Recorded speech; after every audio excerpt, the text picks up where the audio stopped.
Los seres humanos somos musicales por naturaleza. Estamos rodeados de música por todas partes. Cuando estamos en la oficina, cuando estamos en la calle, en la casa, siempre nos encanta estar escuchando música. Y sea que seamos músicos, cantantes o no, siempre nos va a encantar tener música que nos acompañe. Esto es porque somos adoradores. La adoración es parte importante de nuestra vida, aún de nuestra vida cristiana. El libro más grande de la Biblia justamente es de adoración, es de alabanza. Desde Génesis hasta Apocalipsis tú puedes encontrar relatos de adoración y alabanza por toda la Escritura. Así que es importante entender que la adoración es algo fundamental en la vida del cristiano. Y hoy empezamos una serie sobre la adoración, sobre ser adoradores. Y hoy vamos a hablar sobre un adorador excelente. Y para abordar este tema vamos a referirnos al primer relato de adoración en la Biblia. Y justamente está ahí en Génesis capítulo 4 del verso 3 al verso 4. Dice así: pasado un tiempo, Caín trajo del fruto de la tierra una ofrenda a Jehová, y Abel trajo también de los primogénitos de sus ovejas, y de la grasa de ellas. Y miró Jehová con agrado a Abel y a su ofrenda, pero no miró con agrado a Caín ni a su ofrenda, por lo cual Caín se enojó en gran manera y decayó su semblante. ¿Sabes? Es interesante que este es el primer relato de la Biblia sobre adoración, y justamente está después de la creación y la historia después del capítulo 3 del pecado. Así que llama la atención que justamente el primer relato tenga que ver con el ofrecer sacrificio a Dios o ofrenda a Dios o adoración a Dios.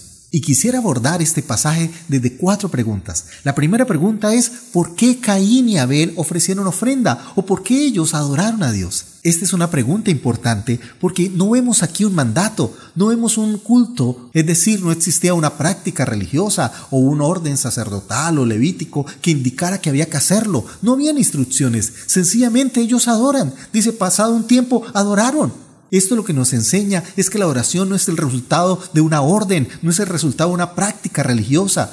Es el resultado de nuestra actividad natural por la cual fuimos creados. Fuimos creados para adorar. Somos adoradores por naturaleza. Es como comer. Nadie come por obligación. Nadie come por una orden o por una práctica religiosa. Comemos porque fuimos hechos para comer. El niño desde que nace lo primero que piensa es en comida. Su primera necesidad es de alimento y por eso llora buscando satisfacer esa necesidad. Asimismo es la adoración. La adoración es algo que surge de la necesidad humana. Somos llamados a adorar porque fuimos creados para adorar. Mire, todas las cosas tienen una razón y un propósito. Por ejemplo, un celular tiene una razón. ¿Cuál es la razón que fue creado por alguien? ¿Y cuál es el propósito? Comunicarnos, establecer contacto a través de las redes sociales, de las llamadas. Así que a través del celular estamos conectados con todo el mundo. Entonces, todas las cosas tienen una razón y un propósito. Así también nosotros tenemos una razón. Y la razón está ahí en Génesis capítulo 1 y 2, donde nos muestra que fuimos creados por Dios. Pero aquí el capítulo 4 nos muestra lo que es el propósito del hombre. Y el propósito del hombre es adorar al Señor. Para eso Dios nos creó, para que lo adoremos a Él. Ahora, el tema por el pecado es que en vez de adorar a Dios, adoramos cualquier cosa. Y es donde el hombre ha reemplazado a Dios por el dinero, por el trabajo, por sus hijos. Otros adoran un equipo de fútbol, otros adoran un partido político, otros adoran un cantante. Bueno, tantas cosas, y hemos tenido tantos ídolos falsos. Por eso adorar a Dios es nuestra necesidad. Porque cuando yo no adoro a Dios, termino adorando cualquier cosa, cualquier Dios falso. Y el tema es que al adorar a ese Dios falso, termino siendo esclavo de él. Por eso Jesús hablaba de no adorar las riquezas, porque si no terminamos siendo esclavos de ellas. Así que no adoro a Dios porque sea una orden, no adoro a Dios porque haya un culto o una práctica religiosa. Yo adoro a Dios porque es mi necesidad, porque yo necesito adorarle a Él.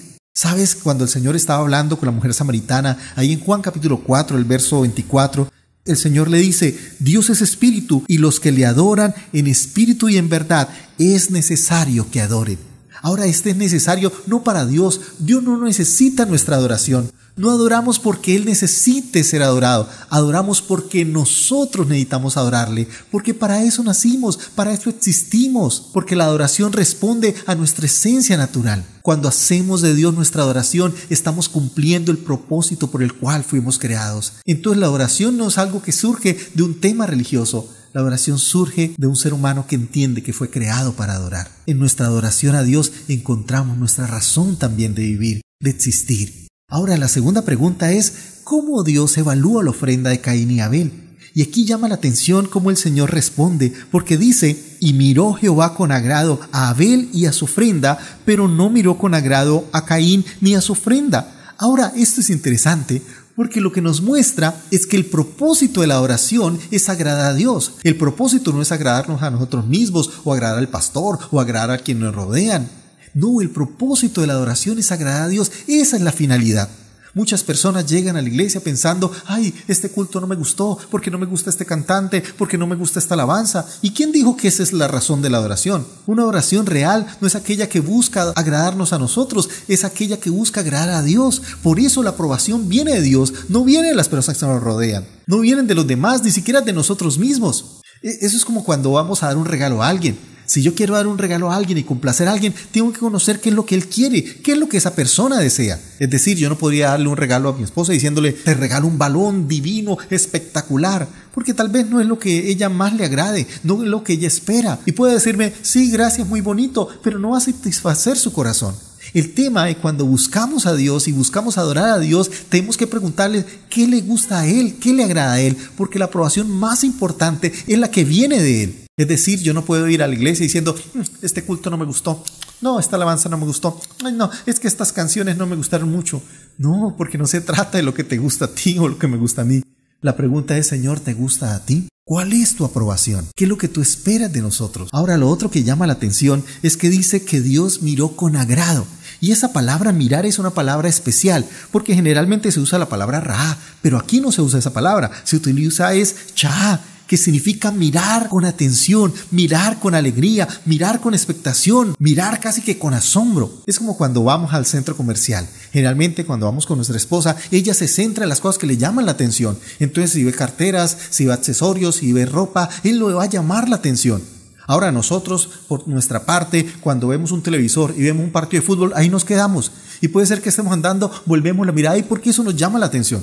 Cuando un hombre está viendo fútbol, por favor, está concentrado en ello. Y si la esposa le está hablando, él solo escucha. ¿Por qué? Porque su atención está ahí. Él quiere ver su equipo, él quiere ver ganar. Y más si van a hacer un gol, por favor, eso es lo que más centra su atención. Y esa es la palabra mirar con agrado. Por eso la expresión con agrado no está en el original. Pero era más o menos para explicar lo que significaba esa palabra, porque es una palabra especial. Es como diciendo el Señor, ¡wow! Estoy viendo algo maravilloso, algo que me encanta, algo que me gusta, algo que llama toda mi atención. Y ese es el propósito de la adoración, llamar la atención de nuestro Señor, agradar su corazón, alegrarlo a Él. Esa es la razón por la cual adoramos. Es complacer al Señor, es agradar su corazón. Ahora, pero la tercera pregunta que podemos hacernos es, ¿qué hizo que la ofrenda de Abel fuera especial? ¿Por qué Dios vio con agrado la ofrenda de Abel? ¿Qué tenía la ofrenda de Abel que llamó la atención del Señor? Algunas personas han dado respuesta a este tema o esta pregunta diciendo que es que la ofrenda de Abel era mucho mejor, que claro que Caín muy seguramente había traído lo peor de las cosechas, lo peor de las frutas, lo peor de los vegetales.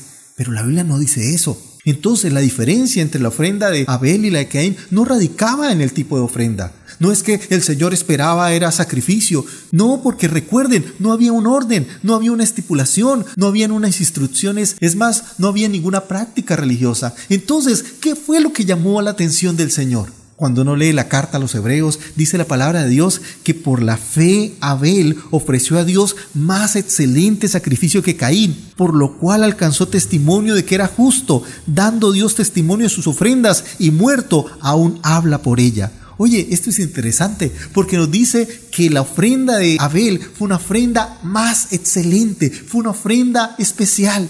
Pero la pregunta es, ¿en qué estuvo la excelencia? ¿En qué estuvo la diferencia entre Abel y Caín? Y para ello vamos a revisar bien el versículo, porque dice la palabra de Dios, y miró Jehová con agrado a Abel y a su ofrenda. ¡Wow! Entonces, lo primero que Dios vio no fue la ofrenda, lo primero que Dios vio fue su vida. Fue la vida de Abel, fue el corazón de Abel. Entonces cuando hablamos de una ofrenda con excelencia o un adorador excelente, es aquel que es excelente en su corazón. Más allá de las cosas que damos para Dios, es cómo las damos, el corazón que ponemos a la hora de adorar, a la hora de ofrendar. Es decir, no impresionamos a Dios con nuestras cosas, no impresionamos a Dios con nuestro dinero, no impresionamos a Dios con nuestro talento, porque Él nos lo dio. Tú puedes decir, no, es que yo tengo una voz hermosísima. Por favor, al lado de los ángeles, que es nuestra voz, sonará como una chicharra. ¿Por qué? Porque los ángeles cantan hermoso. Ahora tú puedes decir, no, yo te impresiono con una gran ofrenda económica. Por favor, Él es dueño de la plata y el oro. Él no necesita eso. Ahora tú dirás, no, yo le impresiono con mi afinación, con mi métrica musical. Por favor, Él es el creador de la música. Entonces, ¿qué es lo que Dios ve primero? Dios ve primero nuestro corazón. El Señor le dice a Samuel, mira, el hombre ve lo que está delante de sus ojos, pero Dios ve el corazón. Y aquí es donde radica la clave de un adorador excelente, es aquel que tiene un corazón excelente para con Dios. El Señor alguna vez le reclamó a Israel diciendo, este pueblo de labios me honra, pero su corazón está lejos de mí. De nada sirve traer la mejor canción, de nada sirve traer la mejor alabanza, de nada sirve traer la mejor ofrenda si mi corazón está lejos de Dios. Así que el tema de la excelencia, más que en las cosas que doy, radica primero en el corazón, en la integridad con la cual yo doy. El salmista David, ahí en el Salmo 51, verso 17, dice lo siguiente, los sacrificios de Dios son el espíritu quebrantado, al corazón contrito y humillado no despreciarás tú, oh Dios. Lo que está diciendo David es, Señor, lo que realmente a ti te agrada es un corazón que se rinde, es un corazón que se ofrece delante de ti. Mire, yo les dije que a todos nos gusta la música. Ahora, ¿cómo evaluamos la música y cómo evaluamos la buena música, la mala música? Todos la evaluamos, ya sea por la melodía, por la afinación, por la métrica, por todos los sonidos que tiene. Sin embargo, la palabra nos muestra cuál es el secreto de la música que Dios le agrada. Dice el Salmo 33, verso 1, alegrados o justos en Jehová, en los íntegros es hermosa la alabanza.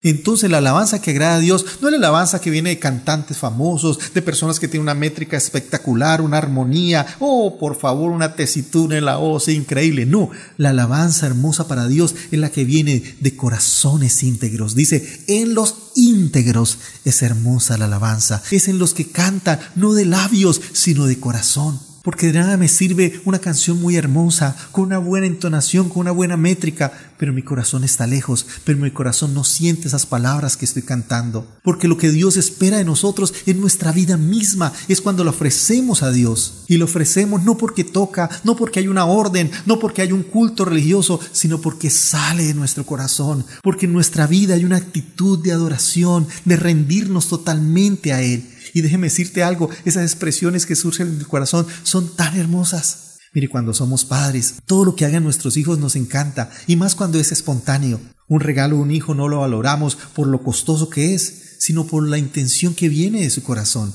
porque esa expresión es la que más nos gusta. Si él hace un dibujo ahí en una hoja, nosotros la colgamos en la nevera como el mejor de los cuadros, el más hermoso. No por lo que vale para los demás, por lo que significa para nosotros. Porque esas cosas que hacen nuestros hijos espontáneas son las que marcan nuestro corazón. Hace unos días había llegado a la casa muy cansado, había estado manejando casi todo el día, entonces me dolían los pies. Y mi esposa empezó a sobarme uno de los pies porque me dolía un poco. Y en eso mi bebé, que solo tiene un añito, llegó y se colocó sobre mi pie y empezó a sobarlo de una manera excelente, increíble. Él solito, nadie le dijo, con sus manitas empezó a sobarme el pie. ¡Wow! Eso fue tan tierno y tan hermoso que hasta mi esposa empezó a decir, pero ¿cómo es posible que él esté sobando al papá, pero no me soba a mí? Y entonces ella estaba asombrada. ¿Cómo era posible que el bebé tan pequeñito lo haya hecho tan excelente para el papá sin que el papá le pidiera? Y por eso cuando él a veces se acerca, me da un abrazo, un beso, son de las cosas que marcan el corazón. Porque el mejor regalo es ese, el que viene del corazón. Recuerdo alguna vez mi hija también cuando estaba muy pequeña y llega y me dice, papi, para esta Navidad yo te tengo un regalo. ¡Wow! Esa fue una palabra especial para mí, porque uno siempre en Navidad tiene que pensar en qué regalo va a repartir a los demás, a los hijos, a la esposa, bueno, a todas las personas que los rodean. Así que era la primera vez que mi hija me decía, yo tengo un regalo para ti. Y era muy pequeñita, y entonces yo estaba todo emocionado. ¿Y qué será el regalo? Cuando llegué la hora de repartirlos, yo llegué y le di mi regalo para ella. Y después le dije, bueno, ¿y cuál es el regalo que tienes para mí? Yo esperaba una hoja, tal vez un poema, no sé, esperaba tantas cosas. Sin embargo, ella se quedó mirándome y me dijo, papi, tu regalo soy yo. Y sabes, ese es el mejor regalo de un hijo a un padre. Más allá de las cosas, su vida, su corazón. Por eso cuando mi hijo aquí me está ayudando en la parte del sonido, de edición, tal vez él no sale aquí al frente, pero sí está ahí detrás. ¡Wow! Ese es un regalo que alimenta el corazón. Y por eso ver a mis hijos en su devoción al Señor, en su cariño expresado, es el mejor regalo que uno como padre puede recibir. Y asimismo es el corazón de Dios cuando venimos a Él de un corazón espontáneo, no porque hay una obligación, no porque toca cantar, no porque toca predicar, no porque toca adorar, no porque toca hacer las cosas, no, cuando llegamos a Dios con un corazón espontáneo diciéndole: Señor, te adoramos porque tú mereces nuestra adoración, te adoramos porque solo tú eres digno. Y eso es lo que conmueve el corazón de Dios. Eso hace que Dios nos mire con agrado. Eso hace que llamemos la atención del Señor hacia nosotros y que Él pueda vernos con amor y con agrado. Entonces, la excelencia de Abel estuvo primero en su vida, pero también la excelencia la podemos ver en su ofrenda. Dice la palabra de Dios: y Abel trajo también de los primogénitos de sus ovejas y de la grasa de ellas. Hay otra traducción de este versículo muy interesante. También Abel le hizo una ofrenda, sacrificando los primeros nacidos de sus rebaños y quemando su grasa. ¡Wow! Entonces Abel no solamente ofrece un corazón adorador, sino también ofrece su mejor ofrenda. Y por eso aquí la Biblia recalca que no ofrece lo último, que no ofrece lo que queda, que ofrece lo primero para Dios. Pero no solo lo primero, la grasa. Y esto llama la atención, porque recuerden, no había un modelo a seguir, ellos lo hacen voluntariamente. Y Abel entendió que lo mejor que podía darle al Señor era la grasa de sus animales. Y esto fue tan importante que se estableció como modelo. Cuando, por ejemplo, en el pueblo de Israel se ofrecían los sacrificios, lo que se ofrecía a Dios era la grasa. Tomaban el animal y le sacaban toda la grasa, y era la grasa a la que se ponía en el altar, y esa grasa era la que se quemaba y se convertía en olor fragante. Ese olor que nos encanta cuando estamos haciendo un asado, ese es el de la grasa. Es la grasa la que expide la mejor aroma. Si tú pones carne sola, sin grasa, por favor, se va a quemar, y el olor es muy poquito. Es más, lo poquito que huele va a ser el poco de grasa que tenga. Entre más grasa tiene, más olor va a tener. Por eso lo que se ofrecía en el altar era la grasa, y esa grasa se convertía en un aroma maravillosa. La carne la comía el que ofrendaba juntamente con el sacerdote y los levitas. Es más, en los cultos paganos la carne que sobraba más bien la vendían, y por eso muchos cristianos de la iglesia primitiva no comían carne, porque esa carne era antes ofrecida a ídolos. Y lo que nos muestra es que lo que ofrecemos a Dios es esa grasa. Ahora, ¿qué es la grasa? La grasa es lo que está entre el músculo y la piel. Eso que está entre el músculo y la piel es lo que llamamos grasa, es exceso. Y eso es lo que ofrecemos al Señor, porque el músculo es casi lo que nosotros nos alimentamos o somos bendecidos. Por ejemplo, cuando tú y yo adoramos al Señor, claro que somos bendecidos. No solamente estamos bendiciendo el nombre del Señor, sino que nosotros también estamos recibiendo bendición. Pero ¿qué es la grasa? Eso extra que damos para Dios, eso de más que damos para Él. Es decir, cuando vamos más allá de nuestro deber, cuando vamos más allá de lo que toca, la grasa es lo que damos en excelencia de más para Dios. Para explicar este punto voy a referirme a las palabras de Jesús, ahí en Lucas capítulo 17, el verso 5. Los discípulos se acercaron al Señor diciéndole: aumentanos la fe. Entonces el Señor les dijo: si tuvieras fe como un grano de mostaza, podrías decir a este sicómoro: desarráigate y plántate en el mar, y os obedecería. ¿Quién de vosotros, teniendo un siervo que ara o apacienta ganado, al volver del campo luego le dice: pasa, siéntate a la mesa? ¿No le dice más bien: prepárame la cena, cíñete y sírveme hasta que haya comido y bebido, y después de eso come y bebe tú? ¿Acaso da gracias al siervo porque hizo lo que se le había mandado? Pienso que no. Así también vosotros, cuando hayáis hecho todo lo que os ha sido ordenado, decid: siervos inútiles somos, pues lo que debíamos hacer, eso hicimos. ¡Qué tremenda enseñanza del Señor! O sea, cuando tú y yo hacemos lo que nos toca, ¿qué utilidad hay en eso? ¿Qué grasa hay en eso? Sencillamente somos siervos inútiles. Y la palabra inútiles, ¿por qué es? Porque no hay utilidad. Para entenderlo más fácil es, si yo compro algo en 100 pesos y lo vendo en 100, no hay utilidad. Sencillamente lo vendí en lo mismo que lo compré. Pero si yo lo compro en 100 y lo vendo en 200, ya hay el 100% de utilidad. Lo mismo sucede en nuestra relación con Dios. Cuando yo simplemente hago las cosas porque tocan, bueno, ¿y cuándo hay que cantar? ¿Y cuándo hay que adorar? ¿Y cuándo hay que leer la Biblia? ¿Y cuánto es que hay que dar de diezmo? Por favor, cuando solo piensas en eso, estamos simplemente siendo siervos inútiles, porque no hay utilidad. No hay eso que el Señor llama la milla extra, ese de más para Dios. Recuerden cuando el Señor le dijo a los discípulos, cuando les obligan a ir a una milla, ve con ellos, que les están obligando, ve 2. Resulta que los judíos están obligados a servir al imperio romano, especialmente al ejército, y si ellos le pedían llevar una carga, ellos están obligados a llevarlo por una milla. Y claro, todo judío lo llevaba a regañadientes diciendo: ¿por qué a mí? ¿Pero por qué estamos haciendo esto? Estos imperialistas que nos tienen subyugados. Y Jesús les enseña y les dice, mire, en vez de quejarse, más bien den una extra. Y a eso es lo que el Señor nos llama, a dar eso extra para Dios, esa grasa para Dios, esa excelencia para Dios. Entonces un adorador de excelencia es aquel que tiene un corazón excelente para Dios, pero segundo, que da eso extra para Él, que rinde esa milla extra para Dios, que quiera dar un poco más del deber. Es aquel que pregunta, ¿a qué hora es la reunión? A las 10. Bueno, él llega de las 9:30, es más, si puede de las 9, y no solamente llega a mirar cómo está el culto, sino a servir, a colaborar. Es aquel que en vez de ver el video, también lo comparte, le habla a otro de Dios. Es más, si la otra persona lo quiere ver, entonces le hace un resumen, le dice, mira, el Señor me enseñó esto, ven, yo te comparto lo que el Señor habló a mi vida. Ese es un adorador de excelencia, es aquel que hace algo extra, hace algo de más, no solamente las cosas que le tocan, no son las cosas por obligación, no solo porque el pastor le dice, y tienes que hacer esto, y tienes que llamar a alguien, y tienes que visitar a alguien, y tienes que evangelizar a alguien. No, lo hace porque ama al Señor, lo hace espontáneo de corazón, y siempre da esa milla extra. Mire, yo podría hacerla fácil, muy sencillo, sencillamente transmitir en vivo y como salió, salió, y grabar como grabó, grabó. Y les confieso algo, esta predicación nos ha tocado grabarla 4 veces, porque 3 veces ha salido errores en la producción y en la edición,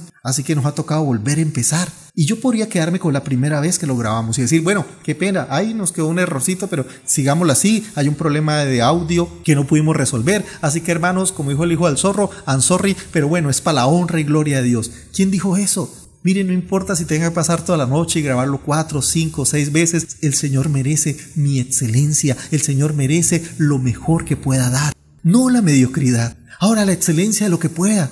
Yo sé, no tenemos la mejor cámara, tenemos la más económica, no tenemos las mejores luces, son las más económicas. Sin embargo, queremos darle lo mejor a partir de lo que tenemos. Y queremos decirle, Señor, queremos ofrecerte lo mejor de lo que podamos. No queremos darte las obras, no queremos darte lo que nos queda, queremos darte lo mejor. Dios es digno que le demos todo lo mejor de nuestra vida. ¿Recuerda cuando el Señor evaluó la ofrenda de las personas que traían al altar? ¿Qué dijo el Señor de esos ricos que daban grandes cantidades? Dice, ellos dieron de lo que les sobraba. ¿Y cuál fue la ofrenda que llamó la atención? De esa viuda que dio todo lo que tenía.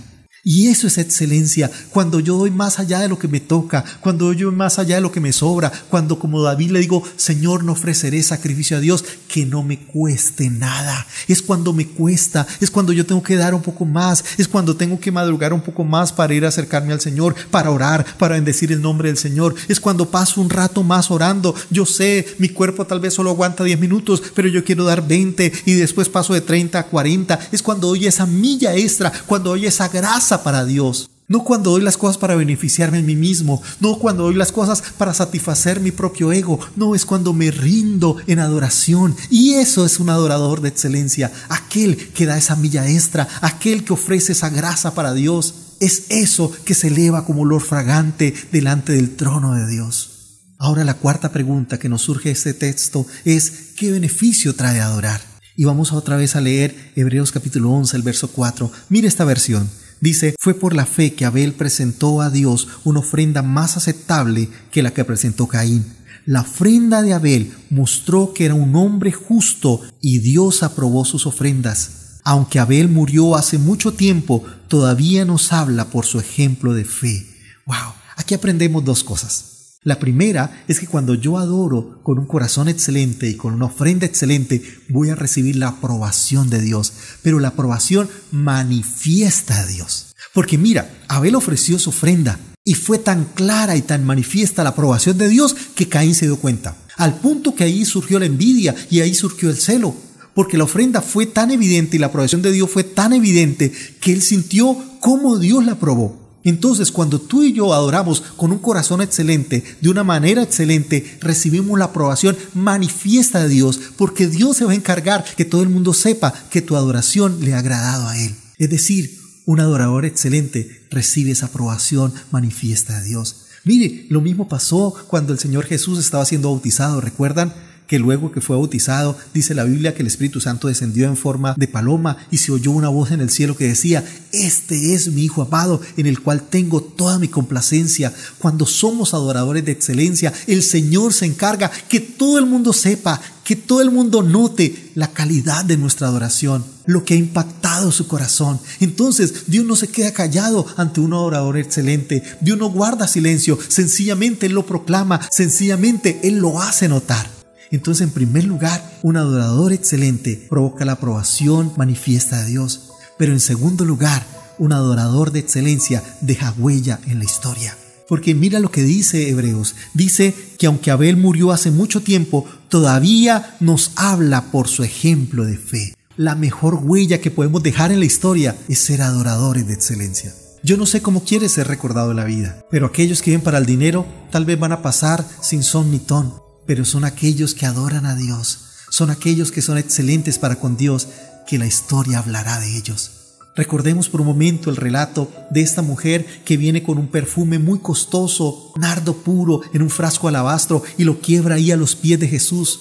¡Wow! Dice que todo el mundo notó ese aroma. Y mientras algunos la juzgaban por semejante desperdicio, ¿qué fue lo que dijo el Señor? Dijo, mire, buena obra ha hecho. Recibe la aprobación de Dios. Y en segundo lugar, ¿qué es lo que dice el Señor? Mire, donde quiera que se predique este evangelio, se contará lo que ésta ha hecho para memoria de ella. Entonces no solamente el Señor manifiesta su aprobación, sino que la pone como un recuerdo para todo el mundo, para todas las generaciones. Alguien decía, en la vida no podemos ser indispensables, pero sí podemos llegar a ser inolvidables. Y yo creo que cuando adoramos a Dios con excelencia, cuando somos adoradores de excelencia, dejaremos huella en nuestra propia historia. Este pasaje nos enseña que en primer lugar adoramos porque fuimos creados para adorar. Así que adorar responde a nuestra necesidad primaria por la cual el Señor nos creó, ser adoradores de su nombre, de su presencia. En segundo lugar, que le adoramos a Él, que no buscamos adorarnos a nosotros mismos, no buscamos adorar a los demás, porque hay personas que adoran la adoración, que están pensando, ay, esa canción tan bonita, ay, mire, me ericé, ay, cómo me encanta, cómo me gusta. No, no se trata de una canción, no se trata de una melodía. Sea que sepas cantar o no sepas cantar, buscamos es agradar el corazón de Dios, no el agrado de nosotros, no el agrado de las personas que nos rodean. Lo importante es agradarlo a Él. Porque hay personas que adoran es la adoración, que adoran son las canciones. No, hay que adorar al Dios de las canciones, al Dios al cual cantamos. Ahora, en tercer lugar, que lo que agrada al Señor no es tanto una música bonita o una métrica correcta. Lo que Dios espera de un adorador es un corazón íntegro, es un corazón que se rinde a Él. Por eso el salmista decía, en los íntegros es hermosa la alabanza. Recuerdan como Abel, Dios primero ve nuestra vida antes que nuestra ofrenda. Ahora, para agradar a Dios, siendo adorador excelente, también la excelencia debe estar en nuestra vida, en nuestra grasa, en eso que damos de más, en eso que buscamos darle al Señor lo primero, lo más lindo, lo más hermoso. Cuando damos el sacrificio, cuando damos esa milla extra para Dios, cuando damos la gracia en nuestra oración. El resultado es la aprobación manifiesta de Dios, es que todo el mundo sabrá lo que Dios ha hecho en tu vida.